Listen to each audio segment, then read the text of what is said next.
is cooked and drained of all the grease. And now we're just going to chop it up into very small pieces.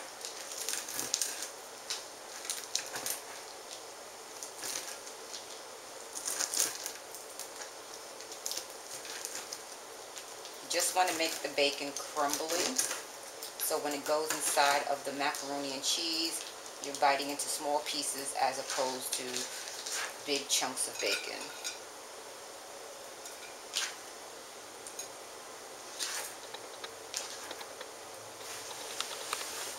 I've coarsely chopped the bacon up, as you can see, removing the parts of the bacon that had a lot of fat. I'm trying to avoid having fatty pieces inside of the baked macaroni and cheese. I have 1.5 pounds of cheddar cheese that I'm going to dice up. This cheddar cheese is sharp and it is white cheddar. It has no food coloring or preservatives in it, and I'm just going to chop it into small pieces so that when I mix it with the milk, it will easily start to dissolve.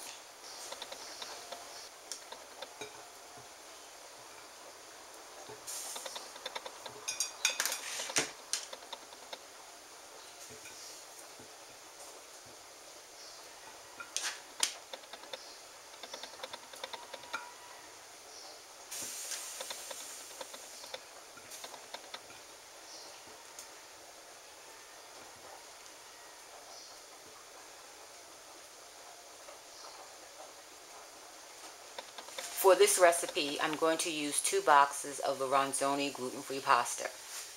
I'm about to put the pasta in the water.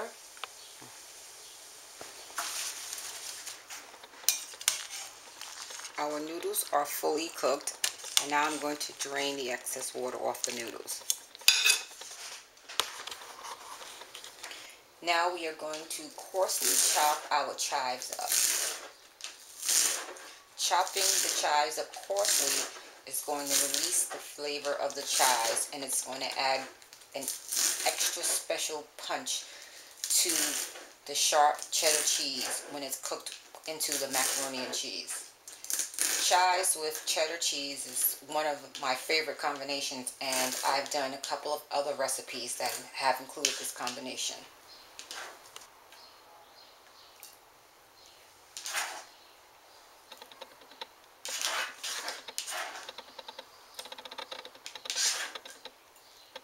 Let's recap on the ingredients that we're using.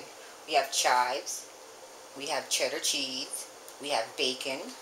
We're also going to be using some breadcrumbs that are gluten-free from 4C. I just happened to find these in Pathmark today when looking for breadcrumbs. We're going to use the plain breadcrumbs. However, 4C does make a gluten-free seasoned breadcrumb, so you should keep that in mind for your other dishes.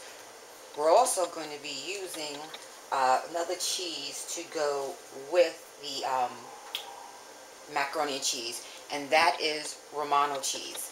And in addition to the Romano cheese, to make the sauce for the macaroni and cheese, we are going to be using 2% milk. So now I'm going to go over the combinations of how we're going to put the macaroni and cheese together. We're going to make a plain, traditional, gluten-free macaroni and cheese. We're going to make a macaroni, chive, and cheddar cheese macaroni and cheese. We're going to make a macaroni and cheese with bacon bits, breadcrumbs, and Romano cheese. Now the next step to do is prepare the overall sauce for the macaroni and cheese.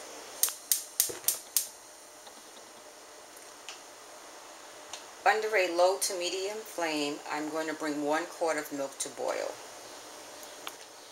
Because my family likes a rich macaroni and cheese, I'm going to add a stick of butter to the milk. Now this is completely optional, and you do not necessarily have to add the butter to the milk. You can go on and use the cheese and it'll still have a rich taste, but this is going to have a very rich and creamy taste to it because I've added the butter. I'm also going to add a little bit of sea salt to the mix. Not too much, just a little bit. The salt will wake up the flavor of the butter when it mixes with the milk and the cheese. I'm also going to grind some fresh black pepper into the pan, and this is going to be the only seasoning that I am going to add to my macaroni and cheese. So I'll give you a closer look at what's in there. And I'm going to give the butter and the milk with the salt and pepper a little stir. You can see the butter is still very whole. That's because the milk has not begun to heat up. And we want the milk to heat up before we add the cheese to it. The butter is almost completely dissolved into the milk. And now I'm going to add the cheese. If you want a creamier taste to your milk, you could probably substitute the 2% milk for canned milk. If you are lactose conscious and you want to reduce the amount of lactose that you add to your dish, you can substitute the 2% milk for lactate, which is a lactose-free milk. The next step is to slowly add the cheese, splashing all over the place, to the milk mixture. And then this cheese will begin to dissolve, similar to the way that the butter did. You can see the cheese is in the milk mixture.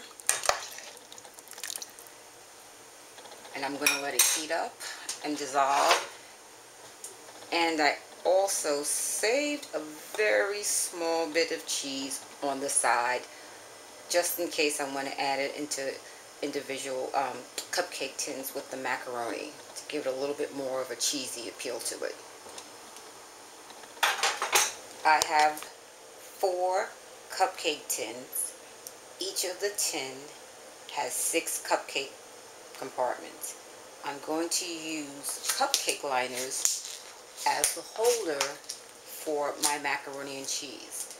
This will make it easier to pop the macaroni and cheese out of the cupcake tin, and it will make cleanup much easier at the end.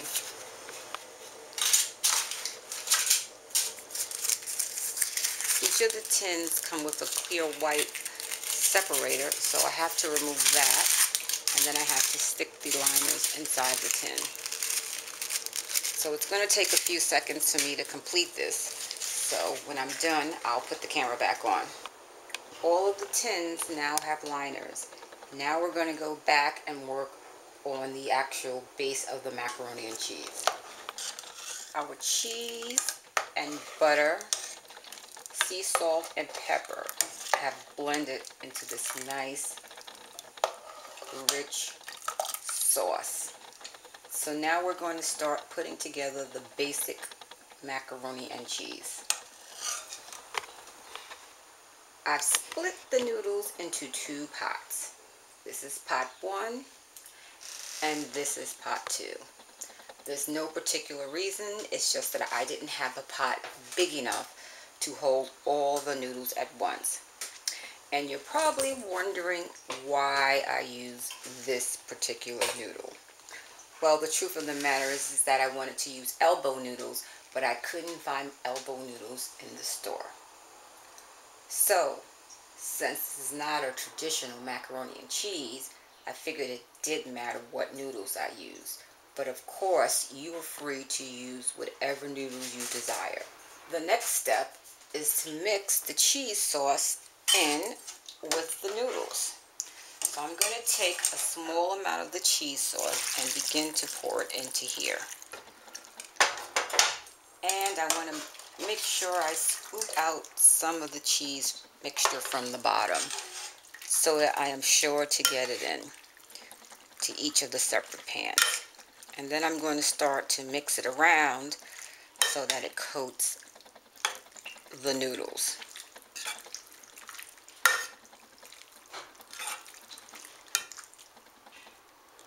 And you can see it's gooey. So I'm going to add a little bit more to this pot, and then I'm going to go over to the second pot.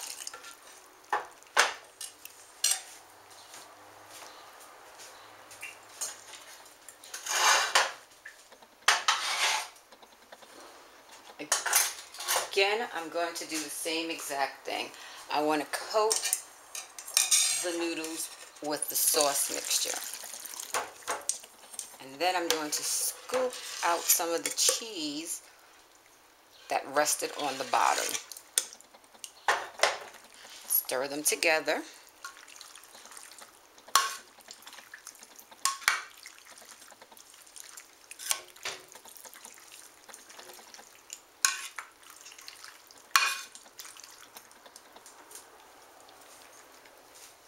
And I'm going to keep going back and forth until I can divide the mixture evenly.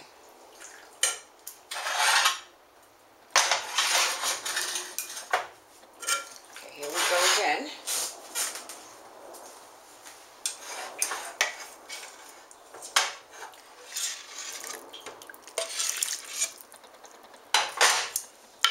I'm going to mix these together.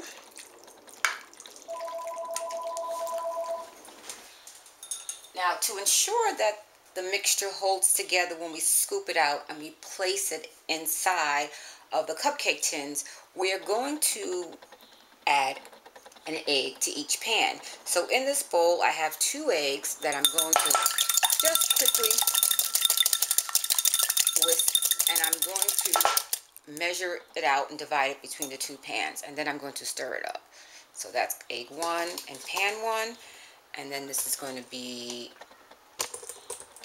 egg 2 and pan 2, and I'm going to mix them in quickly so that everything just whisks together nice and easily. So I'm just going to stir this around, and even though the cheese does bind the ingredients together, we just want to make sure that they stick together during the baking process, and the eggs do a wonderful job at that. And now I'm going to go back to the first pan, and I'm going to do the same thing here.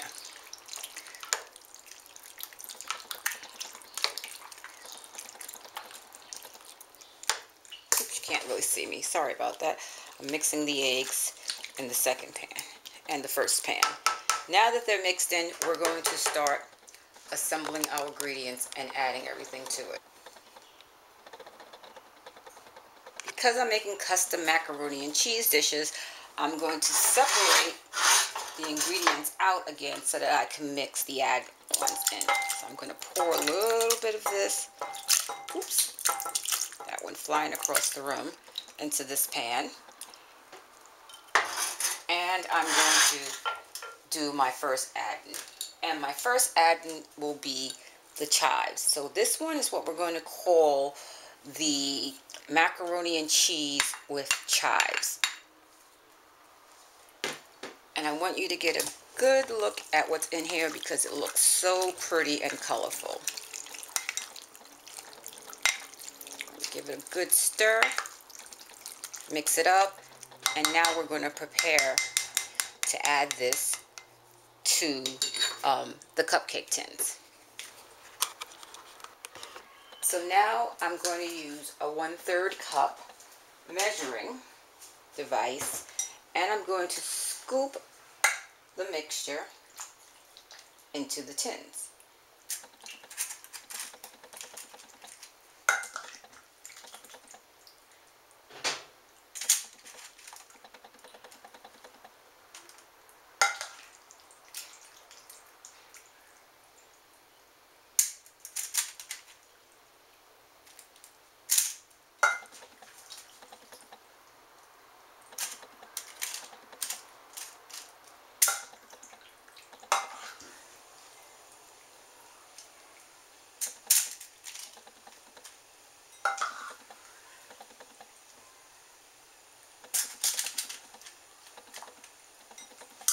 And now I have a little bit extra, so I'm going to move that aside, and I'm going to continue adding the mixture to the other tins.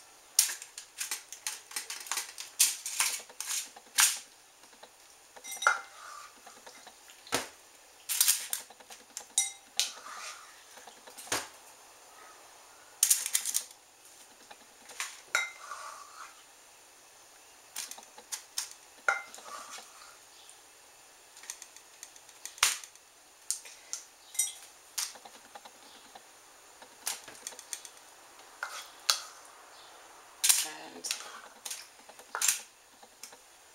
this tin looks like it's a little overcrowded, so I'm going to scoop some out and add it in there. And the same thing with this one here. And I'm going to leave that.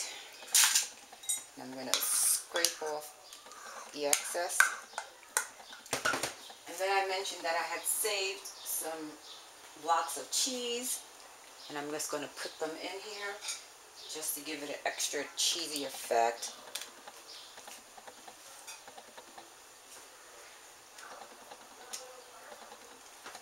When it melts and it's in the oven, and it's going to actually make this a really, really cheesy tasting dish.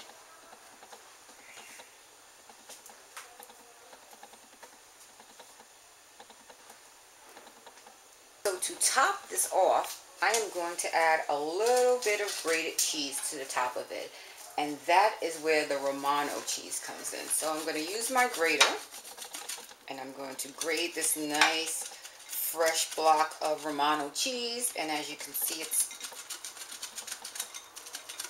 shredding. And I'm just going to, there's no exact measurement.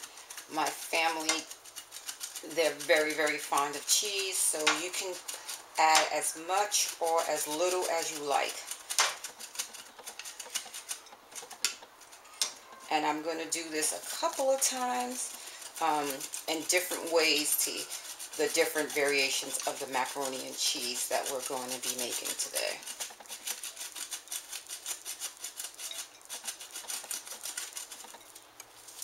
That should do it with this particular recipe. So here we go. We have a plate of cheese right here.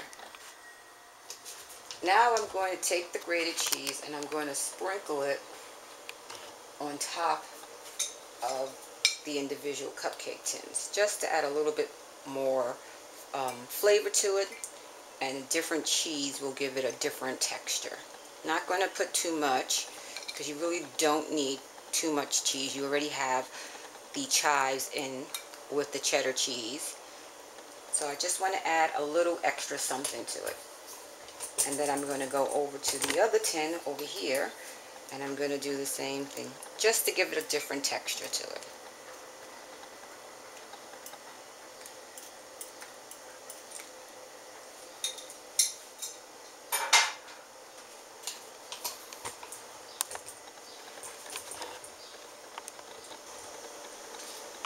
The next step is going to be to take the plain cheese mixture and to add that to the tins. One of the best things about making these small tins filled with macaroni and cheese is that you don't have to commit to eating one type of macaroni and cheese. So I'm going to fill up this empty tin here with the plain mixture.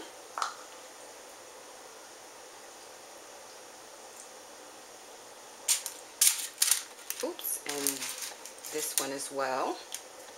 And then I'm going to move over to this tin, and I'm going to add another cup of the plain mixture.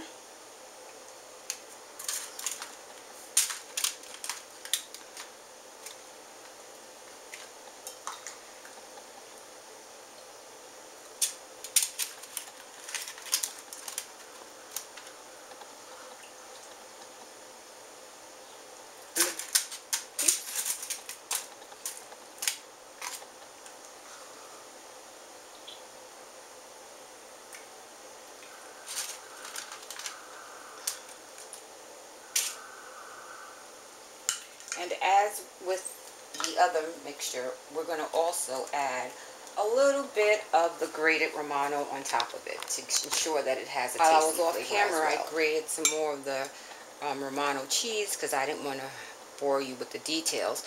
And on the plain macaroni and cheese, I'm going to add a little bit more of the Romano cheese just because the chives were in the other one and I didn't want to have too many flavors going on.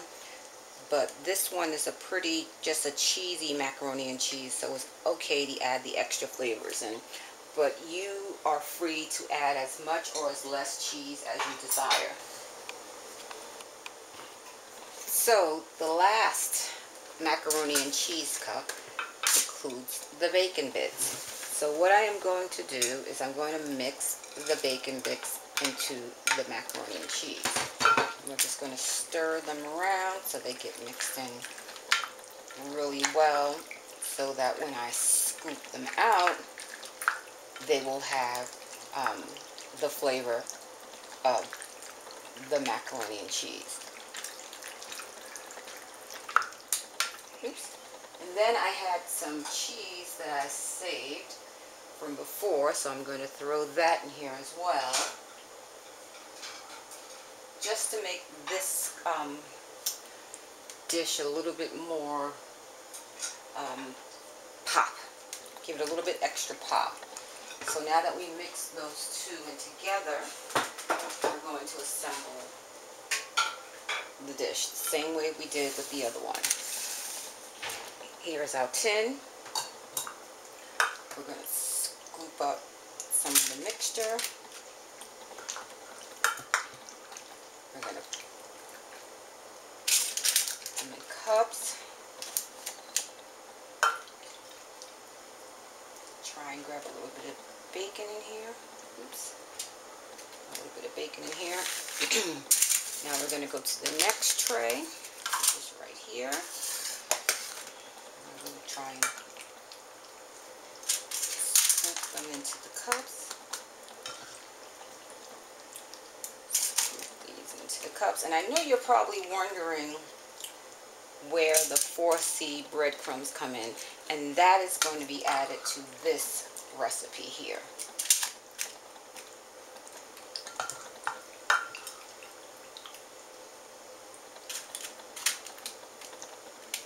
Oops. Getting a little messy here, but that's okay. Sometimes messy can be really, really good. So now I have 6 tins, and I'm going to put a little bit of juice in here, just because that looks a little dry. Same thing here, same thing here, same thing here. Just give it something to cook off of. And so now I'm going to set these aside. Now this is my plate with the cheese. And what I'm going to do is I'm going to take the 4C breadcrumbs and I'm going to add some of them into the plate, the cheese, and I'm going to mix them around just to give the cheese a little bit of texture.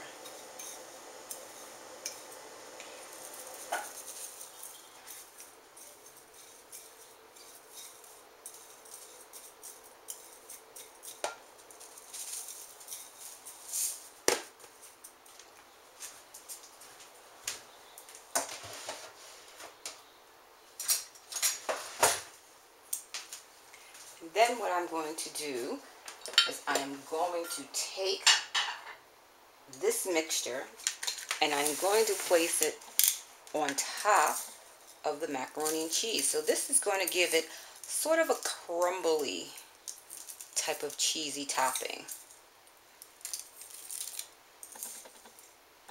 And here we go. We're just adding it on.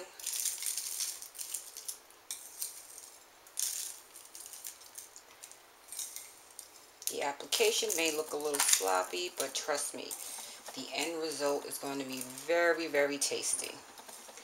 And just to reiterate, other than the sea salt and pepper that I added to the milk mixture, I did not add any additional seasoning to it. I'm going to slide this over and I'm going to add the breadcrumbs to the two that I added to the other tray.